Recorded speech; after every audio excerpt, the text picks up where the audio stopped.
Back in 2002, Capcom achieved something that felt almost impossible.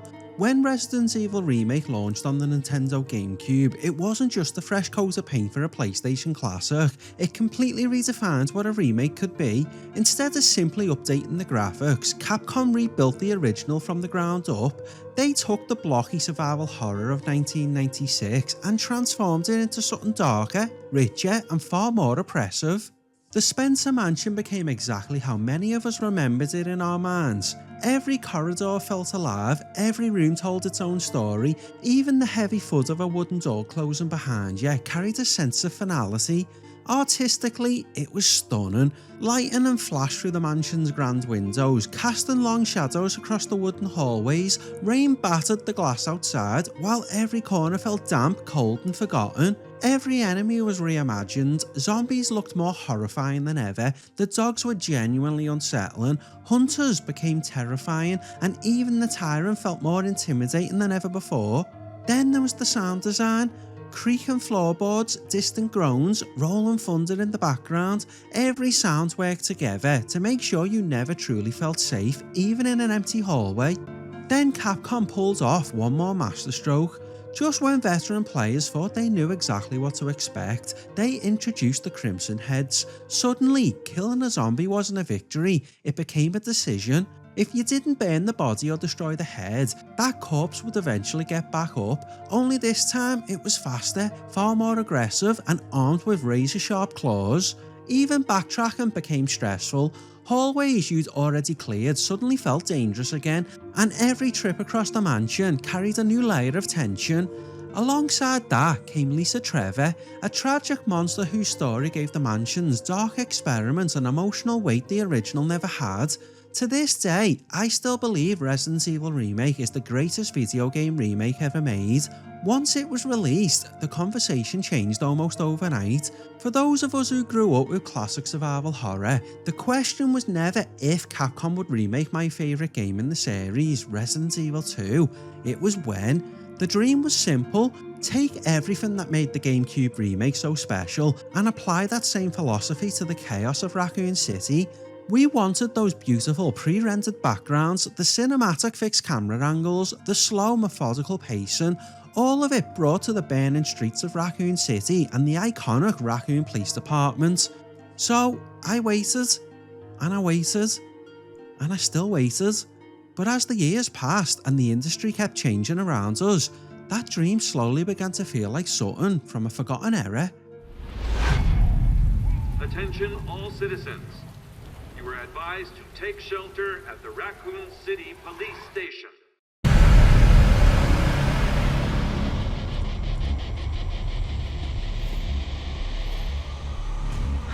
You don't understand.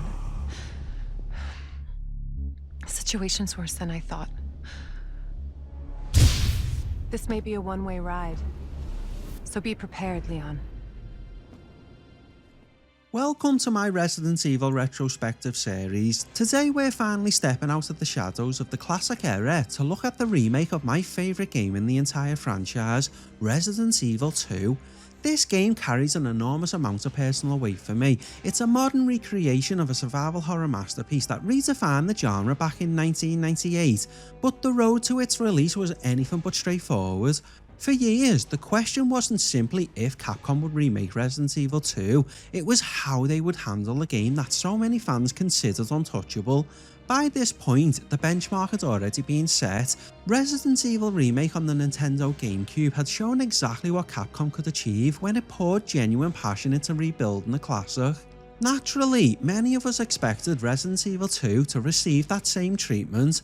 We imagined the burning streets of Raccoon City, the crumbling halls of the police station, the dark underground laboratories, all recreated as beautiful pre-rendered environments with fixed camera angles and the slow, methodical gameplay that made the original so unforgettable. But as console generations came and went, that shared vision slowly began to change. The industry itself was moving away from the slower, deliberate survival horror and towards faster, more action-focused experiences. Every hardware announcement sparked new rumours, every game and event brought fresh speculation, fans searched every interview and every corporate statement, hoping for even the smallest sign that Capcom had finally approved the project. It became a waiting game that lasted for years, and eventually, the silence became almost deafening. As more time passed, survival horror continued to evolve, and the dream of a traditional fixed camera remake began to fade. Even Resident Evil itself was going through an identity crisis, drifting further away from the design philosophy that had built the series in the first place. So before we can talk about the incredible game we finally received in 2019, we first need to revisit those long, frustrating years when a Resident Evil 2 remake felt less like an inevitable project and more like a ghost story shared by nostalgic fans who feared the industry had already moved on. Command. The cop is dead. Good. Now finish your mission and bring us the girl. Copy that. You're coming with us. Claire! I don't want to go! Please. No. Sorry. We've got orders. As the years passed, that dream of a fixed camera remake didn't just stall, it slowly disappeared. At the same time, Capcom seemed to lose its own identity. In 2005, Resident Evil 4 arrived. It was an incredible game, there's no denying that, but it completely changed what mainstream audiences expected from Resident Evil. The isolated, suffocating horror was replaced with over-the-shoulder combat, huge action set pieces, and a protagonist casually backflipping away from laser grids. Then came Resident Evil 5, it pushed that action formula even further and became Capcom's best-selling Resident Evil game. At that point, the message felt clear. Survival horror was no longer the priority. Blockbuster action had taken the crown. For fans of the classic games, it felt like being left behind. The series splintered into spin-offs, rail shooters, Game Boy Color experiments, co-op shooters, and forgettable online multiplayer games. Tank controls disappeared forever, fixed camera angles were treated like outdated technology, even careful inventory management became less important. Then Resident Evil 6 arrived. By the time the series had turned into 4 campaign Michael Bay style explosion fests, any hope I had for a Resident Evil 2 remake had completely faded. I eventually checked out. Resident Evil wasn't giving me the dark oppressive atmosphere I wanted anymore, so I looked elsewhere. Games like Dark Souls and Bloodborne pulled me into their bleak worlds and uncompromising difficulty. At the same time, smaller indie developers were creating psychological horror that in many ways felt more grounded than what AAA studios were producing. Eventually, I gave up. It felt like my favourite game in the series was destined to stay in 1998, never receiving the GameCube-style remake it deserved. So I sat back and I watched the years pass. The GameCube came and went, the PlayStation 2 became a memory, then the entire PlayStation 3 and Xbox 360 generation passed without a single word from Capcom about returning to Raccoon City. The industry had become louder, faster, more corporate, and every E3 that ended without an announcement made the reality sink in a little deeper. The classic era was over, Capcom had moved on, and a slow burning atmospheric return to the Raccoon City Police Department simply wasn't going to happen. VR game. Hello? Anybody there? PlayStation 1. Something's not right.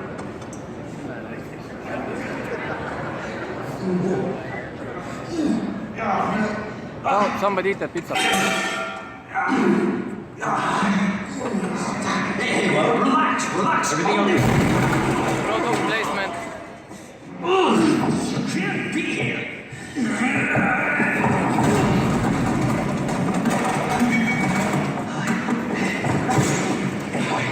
I'm putting you under arrest.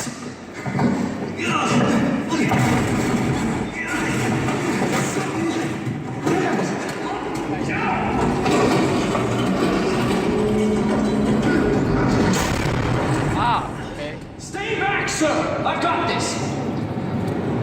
Officer, you need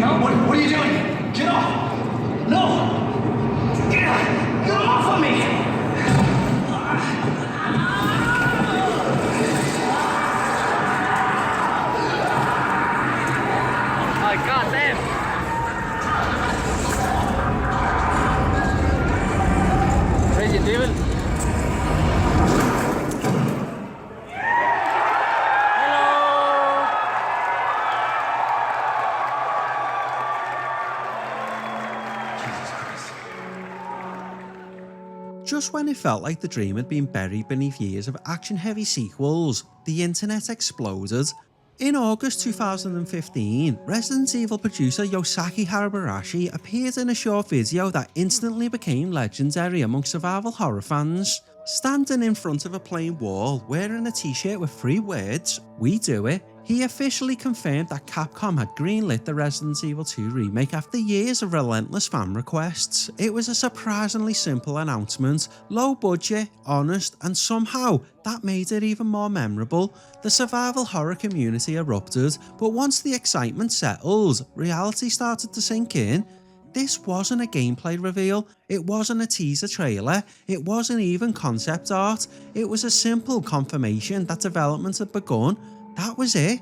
There was no footage, no screenshots, no release window, nothing. And because we knew almost nothing, the community disappeared into years of speculation. The biggest question was obvious: how was Capcom actually going to remake Resident Evil 2? For many long-time fans, there was only one acceptable answer: a faithful continuation of the artistic direction established by the 2002 GameCube remake. After all, how could an over-the-shoulder camera ever recreate the claustrophobic atmosphere of the R.P.D? To many of us, the Resident Evil 4 perspective simply didn't feel compatible with the slow, methodical survival horror that defined the original. The problem was, nobody knew. Capcom said almost nothing for years, and with every month that passed, the speculation became more intense. Then things became even more complicated. At Sony's E3 conference in 2016, Capcom revealed Resident Evil 7. Instead of returning to the past, the series took another dramatic turn, this time into first person.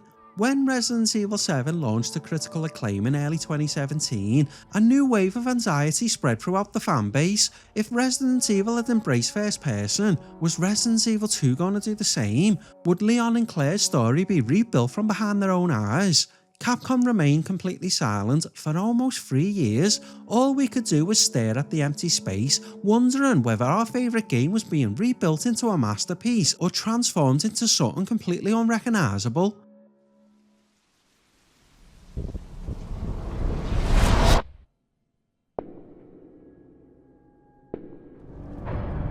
Something's not right.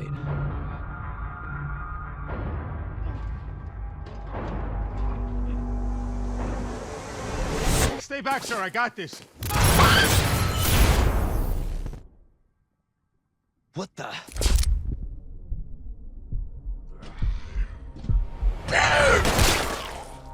On June 11, 2018, the silence finally ended. During Sony's E3 press conference, a new trailer began to play. At first, almost nobody knew what they were watching. The opening shot stayed low to the ground, following a frantic struggle with a rat in a filthy dark room. It was violent, gory, deeply unsettling, but it didn't immediately look like Resident Evil. For the first minute, only a handful of die-hard fans started cheering. They recognised the atmosphere, the visual style, the familiar DNA hidden beneath the surface. The other 95% of the audience simply watched in silence, assuming it was a brand new horror game. Then everything changed. The camera pulled back into an over-the-shoulder view, a figure stepped into the frame, you catch the side of his face, the police uniform, and then it clicks. That's Leon S. Kennedy. The entire auditorium erupted. From there, the trailer barely gave anyone time to breathe. We saw the rain-soaked streets of Raccoon City, the main hall of the R.P.D, Lieutenant Marvin Branner, Ada Wong, and a terrifyingly detailed Sherry Birkin. Then came a short reveal. A giant figure in a trench coat and a fedora stepped out of the darkness. By this point, people weren't even cheering anymore. The room fell almost completely silent. Everyone just stared. The Resident Evil 2 remake wasn't just real, it was launching in January 2019, and it looked like a bold, uncompromising vision of modern survival horror. Looking back now, I honestly think this was the last piece of media that ever made me feel that level of excitement. These days, a game gets announced, I watch the trailer, then I get on with my life until it releases. There are always other games to play, other things to do. Adult responsibilities have a habit of getting in the way. But in the summer of 2018, I couldn't think about anything else. I analysed every promotional screenshot, I watched every trailer, I watched every frame-by-frame breakdown I could find online, all because I was desperate to finally step back inside the Raccoon City Police Department.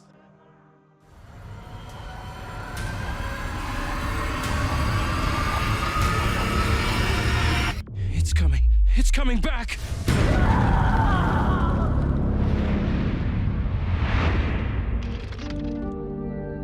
By January 2019, the wait had almost reached its end.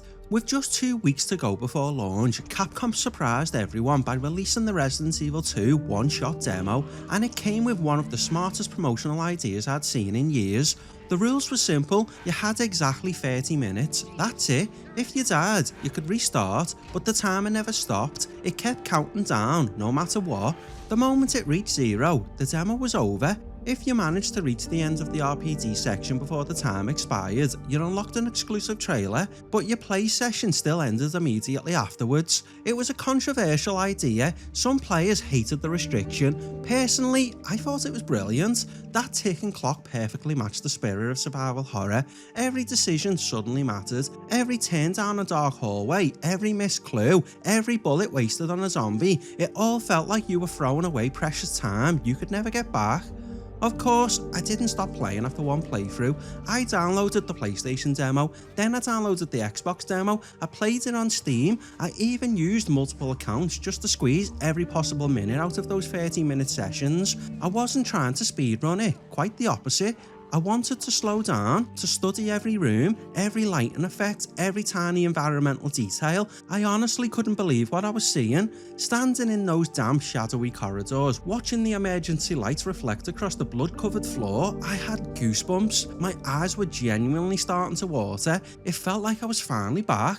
Capcom later released the same slice of this game as the R.P.D demo, this time without the 30-minute time limit. Players could explore at their own pace, they even hid a great little Easter egg. If you listened carefully outside the R.P.D, you could hear Nemesis roaring stars, teasing the upcoming Resident Evil 3 remake, but nothing will ever match that first weekend play with the original one-shot demo. The time limit made every second feel valuable. More importantly, it proved this wasn't just clever marketing, the atmosphere was real. It was heavy, it was oppressive, and after playing that demo, I couldn't wait to experience the game. Knew she'd make it. You know her? Yeah, name's Claire. I came into town with her. You can get to that courtyard. Through the second floor, east side. I'm on it. Thanks, Lieutenant. When launch day finally arrived, loading the game for the first time felt surreal. I chose Leon's A scenario. It was a deliberate choice. Back in 1998, that's the route I watched my older brother play on the original PlayStation. Right from the opening moment, Capcom makes one thing clear. This is a respectful tribute to the original, but it's its own game. Instead of throwing you straight into Raccoon City, you're taken to a lonely gas station on the outskirts of town. Inside the dark convenience store, you come face to face with your first zombie. It's a brilliant introduction. Seeing Leon in ordinary clothes, cautiously searching the darkness with nothing but a flashlight before everything falls apart, grounds the horror in a way the original never could. Once Leon escapes and heads into Raccoon City, the game hits its first small bump. I was genuinely surprised by how quickly the city section was over. The original game made Raccoon City feel sprawling and chaotic. You worked your way through the burning streets, dodged zombies in narrow hallways, and slowly fought your way towards the police station. Here, the journey is much shorter. The city becomes more of a sprint than an adventure. I even found myself wondering where Kendo's gun shop had gone. It felt like a big slice of Raccoon City's atmosphere had been removed from the opening. Thankfully, that disappointment lasted about 30 seconds. The moment Leon pushed through those iconic front gates and stepped inside the Raccoon City Police Department, every doubt disappeared. Opening those huge wooden doors and walking into the main hall was unforgettable. The RE engine brought the building to life with incredible detail. Moonlight poured through the skylights, long shadows stretched across the grand staircase, and despite the size of the room, the silence was almost overwhelming. As I slowly explored each wing of the station, years of disappointment with the series simply melted away. Finding familiar keys, unlocking old routes, walking the narrow corridors of the West Wing, hearing distant groans behind boarded up windows, it made me feel like a kid again. This wasn't just nostalgia, it was proof that Capcom understood exactly what made the original so special. The R.P.D. wasn't simply a level, it was a character, and somehow it was more terrifying than ever.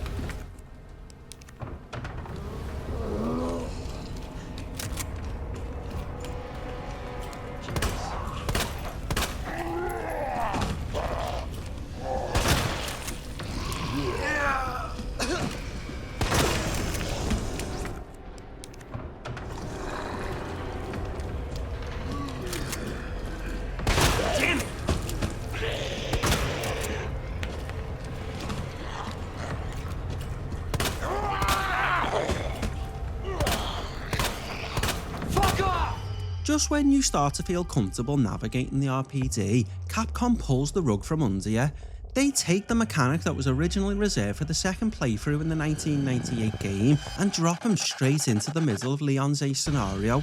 Mr. X, it was a brilliant decision, one change that completely transformed how the remake played. In the original, Mr. X was mostly a scripted encounter. He'd burst through a wall, block your progress, soak up a few magnum rounds, drop some ammunition, then disappear.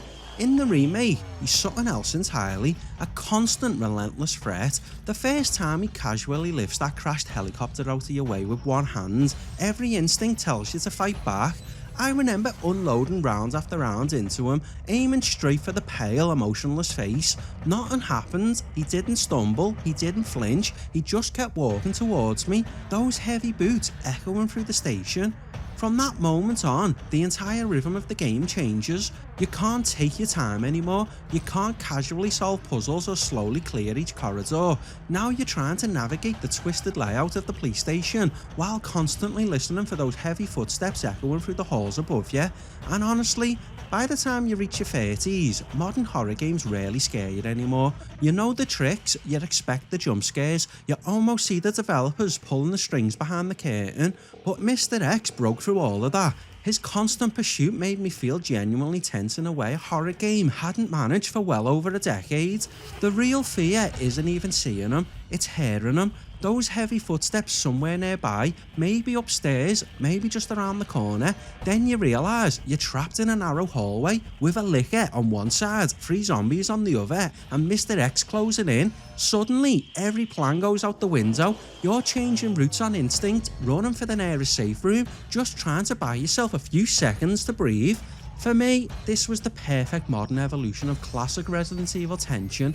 The R.P.D. no longer felt like a place I'd memorised. It felt alive, every familiar corridor had become unpredictable, and from that point onwards, safety was nothing more than an illusion.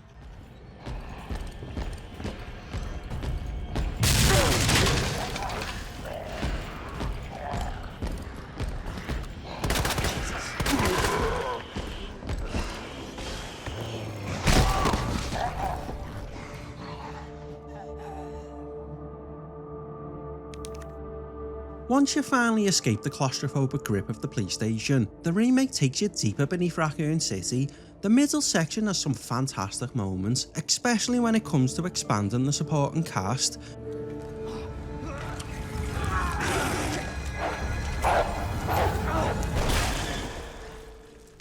Hey! Who is that? Stay sharp. Meeting Ada Wong was a highlight. Her new trenchcoat design and more grounded personality felt like a great modern update, but the biggest emotional moment came from inside Kendo's gun shop. Instead of the sudden death from the 1998 original, the remake gives Robert Kendo a heartbreaking story centered around his infected daughter. That short scene says more about the human cost of the outbreak than pages of dialogue ever could. From there, you descend into the sewers. The remake follows the same basic structure as the original, but expands the underground areas into something much larger. One of my favourite changes is the G-adults. Instead of a forgotten one-off enemy, they've become a constant threat. Wading through filthy water while these huge mutated creatures block your path, waiting to grab you or spit parasites into the water, creates some incredibly tense moments. Ada's playable section is another welcome surprise. Rather than relying on firepower, you're forced to use her electronic hacking device to manipulate the environment and solve puzzles. It gives the game a nice change of pace before the action ramps up again. Unfortunately, this section isn't perfect. The biggest disappointment is the giant crocodile. In the original game, it was a memorable boss encounter that required good timing to shoot the fuel tank and blow his jaw apart. Here, it's reduced to a short cinematic chase. You hold forward, dodge left and right, then watch the scripted explosion. The whole sequence is almost over as quickly as it begins. It felt rushed.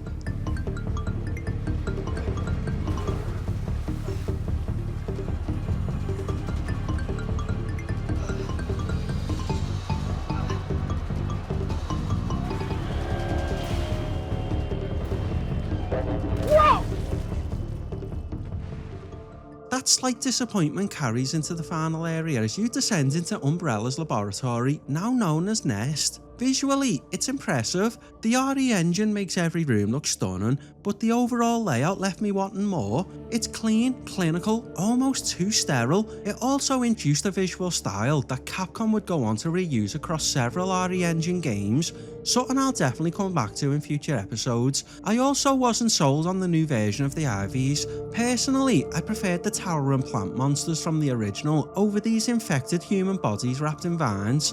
Thankfully, the boss fights finished the game on a high. The second William Birkin battle on the crane platform is a fantastic set piece. Then phase 3 pushes everything even further, becoming one of the best boss fights in the entire game. Finally, defeating Birkin and making that desperate sprint towards the self-destruct train for the last confrontation with the Tyrant left me absolutely buzzing. I was surprised by how quickly the credits rolled, but I wasn't worried. After all, I still had 3 more scenarios waiting for me. Or at least, that's what I thought. Shit!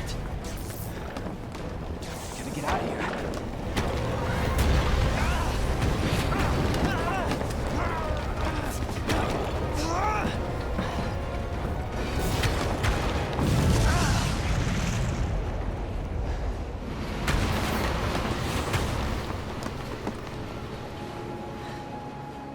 With the excitement of Leon's campaign still fresh in my mind, I went straight back to the main menu and started Claire's second run. I expected to experience the same brilliant dual scenario structure that made the 1998 original so special.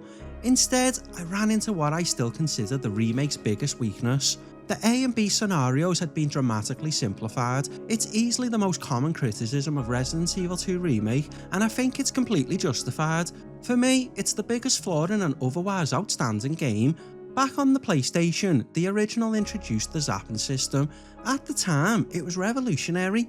Whether you played Leon A and Claire B, or Claire A and Leon B, the 2 campaigns felt like they were happening at the same time. Your decisions carried across the second playthrough. Take the submachine gun as Leon, Claire couldn't collect it later. Grab the side pack, and it was gone. Certain choices even changed enemy placement and altered the route for your partner. It made the entire adventure feel connected, and it gave the game incredible replay value. The remake doesn't really do that. The second run changes surprisingly little. Instead of 2 interconnected stories, you often end up with 2 versions of the same story. Both Leon and Claire fight William Birkin in the same locations, against the same forms, both have encounters with Annette Birkin that don't quite fit together, and both spend large parts of the game being chased by Mr. X, even though the timeline struggles to make that work. The storytelling feels streamlined, too streamlined, the performances are excellent, the facial animation is fantastic, and the dialogue is a huge step up from the campy voice acting of the late 90s, but in simplifying the structure, the remake loses something important. Leon and Claire barely interact after meeting at the fence outside the police station. Instead of feeling like 2 survivors working through the same disaster, they feel like they're living in separate realities. A few other features from the original were also lost along the way. Extreme Battle Mode never returned, Claire's iconic bowgun was removed, several puzzles, locations and enemy variations disappeared altogether, even the soundtrack became a point of debate. The memorable melodies of the original were replaced with a much more subdued ambient score. The reaction was so strong that Capcom released the original 1998 soundtrack as paid DLC. For me, that sums up the remake's biggest compromise. It modernised almost every mechanic beautifully, but it never fully recreated the interconnected structure that made the original Resident Evil 2 so much of its identity.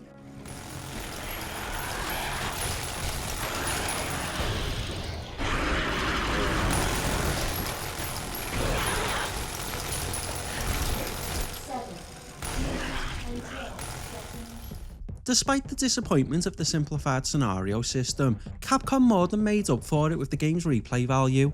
Once you've finished the main campaigns, the game opens up a huge collection of bonus modes, and some of them are among the best extra content the Resident Evil series has ever produced. First comes the return of the all-time classic, the fourth survivor. You play as Umbrella's legendary clean-up operative HUNK, escaping from the depths of Nest after recovering a G-Virus sample. It's an incredible mode. There are no puzzles, no exploration, no safe rooms, just a fixed inventory and a brutal sprint through some of the game's most dangerous areas. Every bullet matters, every healing item matters, and every mistake matters. Success depends on understanding the game's mechanics, knowing when to stagger a zombie, when to sacrifice a combat knife to escape a grab, and when it's smarter to run straight past a group of enemies instead of fighting them. It transforms Resident Evil into a high-pressure survival puzzle, and completing it feels like a genuine achievement. Then, in true Capcom fashion, they immediately ruin all that tension in the best way possible by unlocking the Tofu Survivor. It's a faithful recreation of one of the original game's most ridiculous secrets. You replay HUNK's entire scenario, except you're a giant block of tofu, armed with nothing but combat knives. Watching this giant piece of tofu wobble through Raccoon City while shouting in a high-pitched Kansai dialect every time it's bitten never stops being funny. Capcom even expanded the joke for the remake. You can unlock several different Tofu characters, each comes with its own unique weapon loadout and playstyle. As if that wasn't enough, Capcom released another free update after launch. In February 2019, the Ghost Survivors added 3 alternate what-if stories based on characters who never escaped Raccoon City. You play as Robert Kendo in No Time to Mourn, Catherine Warren in Runaway, and an Umbrella Security Service operative in Forgotten Soldier. These weren't simple asset swaps. Each scenario introduced new enemy types that completely changed how you approach combat. Poison zombies filled the air with toxic gas, armoured zombies shrugged off your bullets, and paleheads became some of the most dangerous enemies in the game thanks to their speed and terrifying regenerative abilities. Completing all 3 scenarios unlocked one final challenge: No Way Out. Back at the gas station where Leon's story began, you take control of the doomed sheriff and attempt to survive 100 relentless enemies. It's a frantic endurance test that pushes the RE Engine's combat, gore system and dismemberment mechanics to the absolute limits.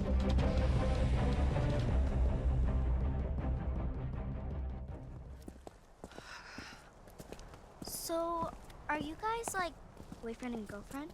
No, we're just... Well, we actually just met last night. Yeah. That would have been one hell of a first date, though. Yeah, you have no idea. Look! He might be able to give us a ride. What if it's not just the city? Get Sherry out of here. Come on.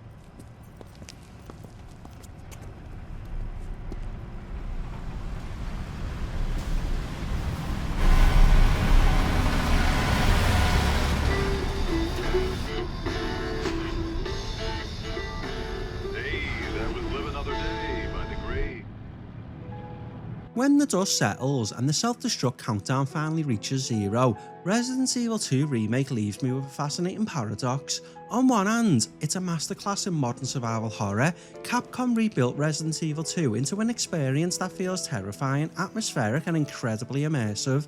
The RE Engine's incredible dismemberment system, the haunting sound of Mr. X's heavy footsteps echoing through the station, the rain-soaked corridors of the R.P.D, every element works together to create one of the finest horror games of the modern era.